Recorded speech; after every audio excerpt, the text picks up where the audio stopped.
আজকে আমরা কথা বলবো ড্রাইভার প্যাক সলিউশন নিয়ে। ড্রাইভার প্যাক সলিউশনটা কি সেটা কম্পিউটার ইউজার যারা আছে তারা বুঝবে। তারা মূলত দেখি চলে কথা লম্বা না করে দেখি কি ড্রাইভার প্যাক সলিউশনটা এবং সমাধানটা কি। আমরা প্রথমে যে কোনো একটা ব্রাউজার ওপেন করব। এই যে আমরা একটা যে ব্রাউজার ওপেন করলাম, ব্রাউজার থেকে আমরা এখানে লিখবো ড্রাইভার ড্রাইভার প্যাক। এই যে ড্রাইভার প্যাক লিখলে ড্রাইভার প্যাক সলিউশন আসবে। এখানে ক্লিক করার পরে আমরা যে উইন্ডোটি এখন দেখতে পাচ্ছি এখানে ডাবল ক্লিক করব। দেখে নেবেন এখানে না স্পেলিংটা ড্রাইভার প্যাক ক্লিক করব। করার পরে যে এখন যে উইন্ডোটা আসছে এখানে আমরা ইনস্টল অল রিকোয়ার্ড ড্রাইভারসে ক্লিক করব। ক্লিক করার সাথে সাথে আমাদের এখানে এই ফাইলটি ডাউনলোড হবে। ডাউনলোড হলে আমরা এখান থেকে কি করব, ডাউনলোডে ডাবল ক্লিক করব। ডাবল ক্লিক করার পরে আমাকে একটা উইন্ডো শো করবে। এখানে আমাকে ইনস্টল করতে বলবে।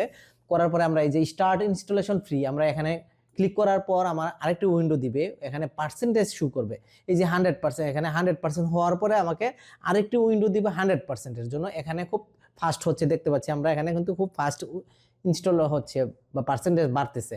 এই 98% হয়ে গেছে। 100% হওয়ার পরে এই যে 100% অলরেডি হয়ে গেছে। এরপরে কি হবে, আমাকে ইয়েস চাইলো।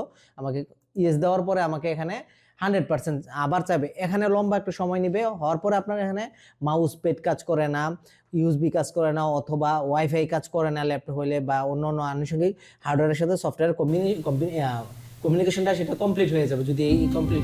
ওকে দিব, স্টার্ট।